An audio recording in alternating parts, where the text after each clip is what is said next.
a time, thousands of years ago, when mankind lived without a purpose, driven only by survival. But as time turned, intellect awakened. The journey toward civilization began. With it came culture, values, and a new search. Not just for progress, but for something deeper. Peace, bliss, and spiritual freedom. જગત હવે ફરીથી શાંતિ, પરમ સુખ અને આત્મકલ્યાણની દિશા શોધી રહ્યું હતું. અને આ જ સંકલ્પથી પ્રગટ્યા અનંત કોટી બ્રહ્માંડના અધિપતિ પૂર્ણ પુરુષોત્તમ ભગવાન શ્રી સ્વામિનારાયણ. તેમણે સમગ્ર ભારત વર્ષમાં કલ્યાણ યાત્રા કરતા અનંત મુમુક્ષુઓને મોક્ષ ભાગી કર્યા અને ગુજરાતમાં સ્વામિનારાયણ સંપ્રદાયની સ્થાપના કરી આધ્યાત્મની ઊંડાઈ અને સંસ્કૃતિની ઊંચાઈનો સરવાળો સર્જાયો. But what happens when the divine returns to his abode? 15 years later, in a quiet village named Baladia, another chapter began. Jivan Pranabji Bapa Shri manifested. His purpose was not ordinary. In an age when power, greed, ego divided humanity, he reawakened the path to eternal happiness through spiritual insight. The world had advanced, but it had also lost its way. Peace was now sought not through understanding, but through domination. There was a need to revive a path based on truth, reason, and the clarity. ભગવાન સ્વામિનારાયણની સર્વોપરી ઉપાસનાના દિગંતમાં ડંકા દેવા વિરાટ સંકલ્પ સાથે પ્રગટ્યા અનાદિ મુક્તરાજ દેવુભાઈ કહેતા ગુરુદેવ પરમ પૂજ્ય બાપજી કારણ સત્સંગની બુઝતી જતી જ્યોતને વધુને વધુ પ્રજ્વલિત કરી સમગ્ર સ્વામિનારાયણ સંપ્રદાયમાં પ્રકાશ પાથરવાનું બીડું ઉપાડ્યું અને સ્વામિનારાયણ મંદિર વાસણા સંસ્થાની સ્થાપના કરી કારણ સત્સંગના ખૂટ પાતાળમાં ખોદી દીધા. ગુરુદેવ પરમ પૂજ્ય બાપજીએ આરંભેલા વિરાટ કાર્યનું અવિભાજ્ય અંગ એટલે ગુરુવર્ય પરમ પૂજ્ય સ્વામીશ્રી અનંત મુમુક્ષુઓના મોક્ષ દ્વારને મોકળો કરવા સદગુરુ મુનિ બાપાના દિવ્ય આશીર્વાદથી પ્રગટ થયા અને સ્વયં શ્રી હરિએ દીક્ષા આપી અને નામકરણ કર્યું. અનંતના મોક્ષ સંબંધી સંકલ્પો સત્ય થશે માટે સાધુ સત્ય સંકલ્પ દાસજી. ગુરુદેવ કાયમ કહેતા કે અમારી ભાગીદારી પેઢી છે. ગુરુદેવે નિષ્ઠાની કમાન સંભાળી તો ગુરુજી અનાદિ મુક્તની ઉચ્ચ સ્થિતિના જ્ઞાનમાં રંગ પૂર્યા. શરૂઆત નાની હતી પણ સંકલ્પ વિરાટ હતો. હે મહારાજ, આ કારણ સત્સંગ વિશ્વવ્યાપી કરો ને કરો એ મહારાજ બાપાના સદગુરુને ખૂબ ખૂબ પ્રાર્થના. ગુરુદેવના એ પ્રચંડ સંકલ્પનો પાયો નખાયો લંડનથી અને એના બીજ રોપાયા. 1987માં મહેશભાઈ લિબિયા રહેતા હતા નોર્થ આફ્રિકામાં. એમનો લંડનને કંપનીએ ત્યાં ટ્રાન્સફર આપી હતી. ત્યાં એમને રણછોડભાઈનો ભેટો થઈ ગયો અને રણછોડભાઈ જે આપણા સત્સંગમાં હતા એમને જોડે સભામાં ને શુક્રવારે કરતા ઘર સભા એમાં જોઈન્ટ થતા હતા. પણ મહેશભાઈને ગુજરાતી લખતા આવડે નહીં અને ખાલી બોલવાનું જ આવડતું હતું એટલે સમજાતા નહોતા બરાબર. એટલે એમને ગુરુજીના પત્ર ત્યાં અમદાવાદથી ગુરુજી લખતા હતા એ પત્રોથી સત્સંગ થતો હતો એમને, પણ આવડતું નહોતું. એટલે અમારા ભાભી મંજુલાબેન છે એ એમને ગુજરાતીમાં એક્સપ્લેન કરતા હતા અને સત્સંગનું બધું સમજાવતા હતા. અને મહેશભાઈ રિપ્લાય આપે એ પછી ગુજરાતીમાં લખીને ત્યાં પાછો રિપ્લાય કરતા હતા. તો ગુરુજીના અવારનવાર 87માં પત્રો દ્વારા ઘણો સત્સંગ થયો એમને અને ત્યાંથી પછી એ રીતે સત્સંગમાં આગળ ને આગળ જોડાયા. ઇન્ડિયા ગયો એટલે જ્યારે બાપાને પ્રાર્થના કરી ગુરુદેવ બાપજી અને ગુરુવરે પરમ પૂજ્ય સ્વામીશ્રી હું અથાણા ગયો ત્યારે મળ્યા. ત્યારે બાપજીને અને સ્વામીશ્રી મેં આમંત્રણ આપ્યું કે લંડન પધારો એમ. લંડન બધા હરિભક્તો અમારી રાહ જોવે છે એમ. ત્યારે બાપજીએ હું કીધું લંડન અમે કોણ ઓળખે છે એમ. એક આવો તો ખરા, બધા ઓળખતા થઈ ગયા છે. ત્યારે બાપજી કીધું કે બાપાશ્રી મહોત્સવ આપણે ઉજવવાનો છે ટૂંક સમયમાં જ, અને એ મહોત્સવ પૂરો થઈ જાય ત્યારે પછી વિચાર છે એવો કે સ્વામી એક પંક્તિ બનાવી છે ને, અચા કરો દુનિયા પર સંકલ્પ કીધો છે નિર્ધાર. એટલે હવે ચક્રો ગતિમાન થયા છે બધા. હવે એટલે ત્યારે આવશું ત્યારે સ્વામી ફોન કરશે કે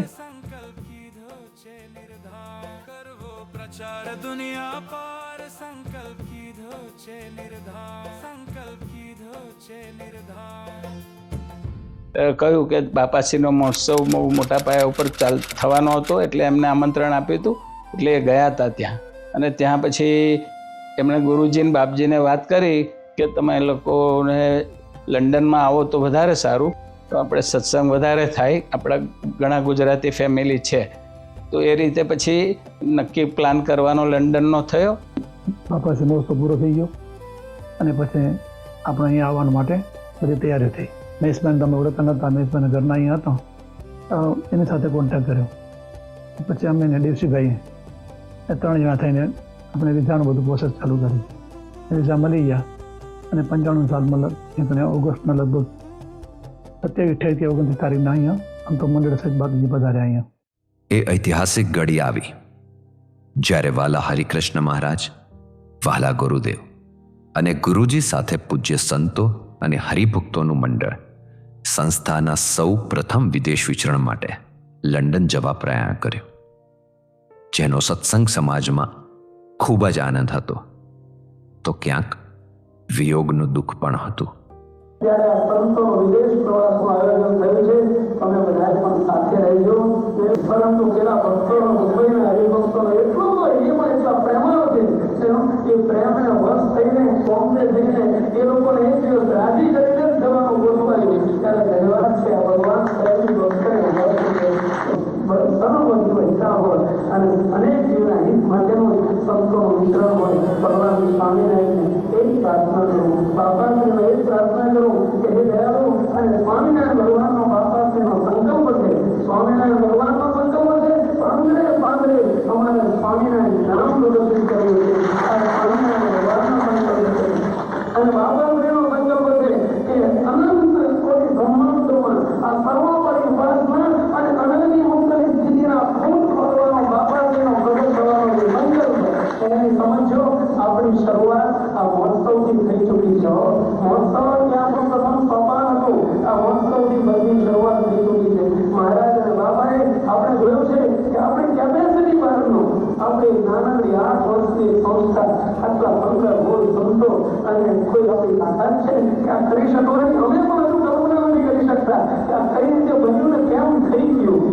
પણ એક જ વસ્તુ, ભગવાન જ્યાં પ્રગટ વિરાજતા હોય ત્યાં અશક્ય ને શક્ય કરી જ શકે, થાય હોય એ ભગવાન કરતા છે. એમને સોંપી દીધું છે. આપ સૌને વિનંતી કે અમારા રોજ ભગવાનને પૂજામાં પ્રાર્થના કરજો, દર્શન કરો ત્યારે પ્રાર્થના કરજો કે આ યાત્રા જે સત્સંગ પ્રચારના હેતુ માટે કરવામાં આવે છે એમાં મહારાજ અને બાબા અમને બહુ સહકાર આપે, સાથે ભેળા રહે અને આ સુખનું અમે પાછા ભેળા ખૂબ મહારાજ અને બાબા આ યાત્રામાં સાથે ભેળા પડે અને જય જય દુનિયાના તમામ દેશોમાં સમજો સ્વામિનારાયણ ભગવાન અને બાપાનો સંકલ્પ છે કે આ કારણ સત્સંગના ખૂણ આ એક દેશમાં તો ખોરાયેલા છે, બીજે ઘણી ખોરાયેલા છે, પણ દુનિયાની વિશ્વના કણે કણમાં પણ આ કારણ સત્સંગના ખૂણ ખોરાયેલા છે. અને યાવતચંદ્ર દિવાકરો આ મહારાજનો જે સંકલ્પ છે, બાબાશ્રીનો જે પ્રાગટ્ય છે એ સદાય અમારી યાવતચંદ્ર દિવાકરો પ્રગટ સ્વામિનારાયણ બાપાશ્રી અને મુક્તો પ્રગટ અને પ્રગટ છે એવી મહારાજ અને બાપાને આપણે પ્રાર્થના કરીએ.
ખૂબ મોટી માત્રામાં હરિભક્તો રેલવે સ્ટેશન પર વિદાય આપવા માટે આવ્યા અને મુંબઈથી કુવેતની એરલાઇન સવારે 7:30 વાગ્યાની હતી. વચ્ચે કુવેત હોલ્ડ હતો. કુવેત હોલ્ડ દરમિયાન ગુરુદેવે ખૂબ જ સંકલ્પોનું વાવેતર કર્યું.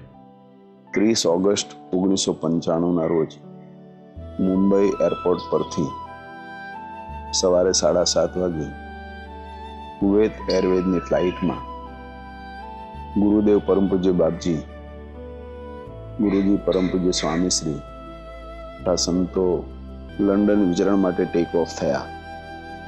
કુવેતમાં ઇન ટ્રાન્ઝિટ 3.5 કલાકના હોલ્ડ દરમિયાન કુવેતમાંથી ત્યાંના હરિભક્તો સ્પેશિયલ પરમિશનથી એરપોર્ટમાં અંદર ગુરુદેવ બાપજી અને સંતોના દર્શન માટે આવેલા. તેમને તથા સંતો ભક્તોને દિવ્ય લાભ આપતા ગુરુદેવે જણાવ્યું કે જોજો તો ખરા, આ દેશમાં પણ અશક્ય શક્ય કરીને મહારાજ બાપા કારણ સત્સંગના વિજય ધ્વજો લહેરાવશે અને આ સંતોનું વિચરણ થશે. કુવેતથી 12 વાગે પ્લેન ઉપડ્યું. 7 કલાકની જર્ની બાદ તારીખ 30 ઓગસ્ટ 1995ના રોજ લંડનના સાંજના 4:30 વાગે વાલા હરિકૃષ્ણ મહારાજ સાથે ગુરુદેવ પરમ પૂજ્ય બાપજી તથા ગુરુજી પરમ પૂજ્ય સ્વામીશ્રી પ્રથમ વખત લંડનની ધરતી ઉપર ચરણ મૂક્યો અને લંડનની ભૂમિ પાવન થઈ. એરપોર્ટ પર મહેશભાઈ ત્યારે લિબેસ આવી ગયેલા. મહેશભાઈ, આ સેવક અને સુરેશભાઈ અને અક્ષિતભાઈ આટલા હરિભક્તો બાપજીને લેવા માટે પધારેલા. ત્યારે વાલા ગુરુદેવ અને ગુરુજી સહિત પૂજ્ય સંતોની આ પ્રથમ વિદેશ યાત્રા હતી. પરંતુ તેઓને મન વિદેશની સફર કર્યાનો આનંદ નહીં, બલકે જીવન પ્રાણ બાપાશ્રીએ સમજાવેલા આ કારણ સત્સંગના સિદ્ધાંતોને વિશ્વના ફલક ઉપર વિસ્તારવાનો થનગનાટ હતો. વાલા ગુરુદેવ અને ગુરુજીએ કારણ સત્સંગના આ સિદ્ધાંતોના પ્રવર્તન માટે પોતાની સામે કોઈ દિવસ જોયું જ નથી. ફ્લાઇટને લંડન પહોંચતા સાંજના 4:30 વાગી ગયેલા અને સંતોના નિયમ મુજબ બીજા દિવસે સવારે સ્નાન કરીને પૂજા કરીને જમાય ત્યાં સુધી 30 કલાકથી વધારેના ઉપવાસ થઈ ગયા હતા. આ ગુરુદેવે નિયમ ધર્મમાં ક્યારેય છૂટછાટ નથી કરી કે નથી કરવા દીધી. ઉનાળાના તાપમાં તૃષાતુર થયેલી ધરતીને વર્ષાનો સ્પર્શ થતાં નવપલ્વલિત બની જાય છે, તેમ ભોગવિલાસી વાતાવરણમાં પ્રભુ સુખના પ્યાસી લંડનના મુમુક્ષુઓને ગુરુદેવ અને ગુરુજીનો યોગ થતાં એમના જીવનમાં કારણ સત્સંગના જ્ઞાન સિદ્ધાંતો નવપલ્વલિત થયા. વિચરણ દરમિયાન શરૂઆતના 9 દિવસ મહેશભાઈના ઘરે ઉતારો કરી મહેશભાઈના પરિવારને કૃપાવંત કર્યો. પછીના 18-19 દિવસ વાલા હરિકૃષ્ણ મહારાજ સંગે ગુરુદેવ અને ગુરુજીએ ધનજીભાઈ ભોજાણીના ઘરે ઉતારો કરી તેમના ઘરને દિવ્યતા બક્ષી હતી. અઠવાડિયું પણ આપણે મહેશભાઈને ત્યાં સભા રાખી અને પછી ત્યાં સંકળાશ હતી અને હરિભક્તોને સંકળ પડે એટલી સગવડ હતી ત્યાં એમ. એટલે પછી ધનજીભાઈ ભોજાણીએ સંતોને પ્રાર્થના કરી કે અમારે ત્યાં સભા રાખીએ આપણે અહીંયા અને બાજુમાં ઘર મહિલાઓને રાખીએ આપણે એમાં. એટલે અહીંયા લગભગ 4 અઠવાડિયે ધનજીભાઈને ત્યાં સંતો રોકાણા. લંડનના સૌ હરિભક્તોએ ખરેખર જીવનમાં સાચા અને સિદ્ધાંતવાદી સંતો પ્રથમવાર જોયા. તેમના દ્વારા વ્યસન માત્રથી દૂર થઈ સર્વોપરી નિષ્ઠા દ્રઢ થયાનો, સાચા અર્થમાં સત્સંગ સમજ્યાનો આનંદ અનુભવવા લાગ્યા. અમે બાપજીની જોડે ત્યાં સભાઓને એવું સવારના થતું હતું. પછી ઘણી જગ્યાએ પધરામણીના પ્રોગ્રામ થતા હતા, પણ ત્યારે નવો બધા હતા એટલે બાપજી કે તમારા સ્ટોરે જઈએ પધરામણી. પછી બાપજીએ એવું પૂછ્યું કે તમે શું શાનો બિઝનેસ છે? તો મેં કહું સ્ટોરનો છે. તો બાપજી કે સ્ટોરમાં શું શું વેચો છો? પહેલાં પૂછતા હતા. તો બાપજીને અમારે પછી કહ્યું બાપજીને કે આ સ્ટોરમાં તો અમારે સિગરેટ વેચાય, મીટ પ્રોડક્ટ છે, ડ્રિંકનું હોય, એ બધું વેચીએ છીએ. તો બાપજીએ એવું કહ્યું કે આ તો તો આવું બધું તો આપણાથી ના થાય. અમે લોકો તો આટલા 8 વર્ષથી સ્ટોર ચલાવતા હતા એટલે આવું બધું ખ્યાલ નહીં, પણ બાપજીએ કહ્યું કે આ તો અમારાથી સ્ટોરમાં ના આવાય એટલે એ ગાડીમાં જ બેસી રહ્યા હતા. અને પછી બાપજી કે હવે તો આપણે બીજી પધરામણી છે. પધરામણી બાપજી તો ના પાડી દીધી સ્પષ્ટ. એટલે આપણે જાણીએ છીએ કે ભાઈ બાપજી આવી જગ્યાએ પધરામણી ન જાય. એટલે બે ભાઈઓને દુઃખ પણ થોડું લાગ્યું કે બાપા અમારે ત્યાં આવ્યા અને પધરામણી નહીં થાય. એટલે બાપજી કીધું કે ભાઈ તમે અહીંયા જે પધરામણી આ કરી છે તો આવા સ્ટોરમાં પધરામણી ના થાય, પણ બીજી જગ્યા પર અમારે પધરામણી થાય. પછી આગળ અરામણી ગયા ત્યારે એમનો કારનો શોરૂમ હતો, બંને ભાઈઓ ત્યાં પણ આવ્યા હતા. એ વખતે બાપજીએ પછી એમને આજ્ઞા કરી. બાપજી કે આ જે શોરૂમ જે છે ને એ તમારો છે, એમ ધબ્બો માર્યો. અને બાપજીએ કીધું કે ભાઈ તમે આવા સ્ટોરનું કંઈક તમે પ્રયત્ન કરો અને એમાં ભગવાન ભેળા પડશે, ત્યાં અમે પધરામણી આવીશું. લાભ મળ્યો અનાદિ મુક્તની સ્થિતિની સર્વોચ્ચ વાતોનો. લાભ મળ્યો વિષય અને વ્યસન એનાથી દૂર રહેવાનો. અને આ તમામ વાત દરેક હરિભક્તના જીવમાં સોંસરે ઉતરી જતી અને અનુભવ પણ થતો કે આ કંઈક જુદી વાત છે. ગણો છે શુભ ધર્મ પાળે, શું કે છે અમારા બધું ગયેલા વચનને અણિશુદ્ધપણે પાળે એ અમારો હગો. બાકી ગ્રહસ્થ હોય કે હરિભક્ત હોય પછી ધર્મમાં વર્તે એ અમારો હગો. હવે આજના વચનને જો મહારાજના હગા થવું પડશે, થવું હોય તો ચલવું પડશે. લંડનના પ્રવાસ દરમિયાન 5 થી 6 જેટલી જાહેર સભાઓ થઈ. પછી બોલ્ટન ગયા હતા, ઓલ્ડન ગયા હતા, પ્રધાનજીભાઈ ત્યાંથી જ ગયા હતા આપણે બધું. અને ત્યારે લગભગ સંતો 5 અઠવાડિયા રોકાયેલા. ત્યારે સરેરાશ લગભગ 150 હરિભક્તો, મહિલાઓ હરિભક્તો થઈ 200 હરિભક્તો થતા સભામાં. દરરોજ રાત્રે સભા તો ખરી જ, ઘણા બધા હરિભક્તોએ સંતોને રસોઈ આપવાનો લાભ લીધો. મોટા હરિભક્તોએ પણ જીવનમાં ક્યારેય નહીં સાંભળેલ એવી આદર્શ કથા વાર્તાનો લાભ લીધો. દરેક સંસ્થાના હરિભક્તો તથા દરેક પ્રકારના અંગવાળા હરિભક્તોને સમાસ કરે તેવી વાલા ગુરુજીની હૃદયભેદક વાણીએ સૌના જીવને હરી લીધા. બહુ બધા લાભ સ્વામી છે આપતા.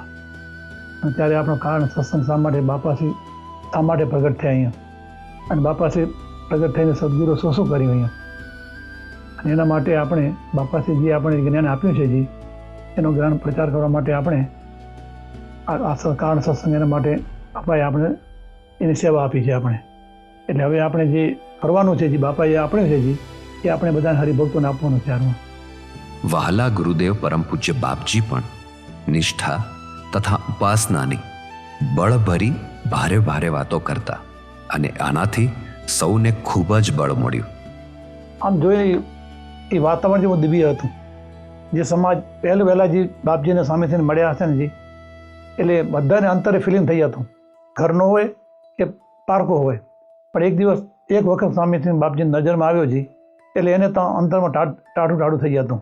એને એવું એટલી તો બધાને ખબર પડતી, એટલે બધા કહેતા એમ કે આ બંને સ્વરૂપ આલોકનાથ નથી એમ, મહારાજે મોકલેલા સત્પુરુષ જ છે એમ. ટૂંકમાં મહારાજ અને બાપાનું કાર્ય હતું અને એમણે જ પતાવવાનું હતું. આથી સહેજે સહેજે સૌને સમાસ થયો. એટલું જ નહીં, પરંતુ પરદેશમાં વસતા છતાં આપણને મહારાજની મૂર્તિમાં રહેનારા અનાદિમુક્ત છીએ તેવા ઉચ્ચ જ્ઞાનની સૌને અનુભૂતિ થઈ. ધાર્યા કરતાં ખૂબ સારી ટ્રીપ રહી. 1 મહિનો થયો છતાં દરરોજ સંખ્યા તો વધતી જતી હતી. સંતોને કોઈ જવા દેવા તૈયાર નહોતા, પરંતુ હવે જલ્દીથી ફરી પાછા આવવું પડશે અને વધુ સમય માટે આવજો તેવી શરતથી સૌએ ન છૂટકે ભારે હૃદયે વિદાય આપી. પણ જ્યારે બાપજી અહીંયાથી પાછા વળ્યા જ્યારે દેશ જવા માટે લગભગ 30 હરિભક્તો બાપજીને સ્વામીજીને મોકલવા માટે એરપોર્ટે ગયેલા. તારીખ 29 સપ્ટેમ્બર 1995 સવારે 10:30 વાગે લંડનથી ફ્લાઇટમાં બેસી કુવેતના 4 કલાકના રોકાણ બાદ તારીખ 30 સપ્ટેમ્બર 1995ને સવારે 5:30 વાગે સંતો મુંબઈ ખાતે પુનઃ પધાર્યા. ત્યારથી સત્સંગ ચાલુ છે લંડનનું.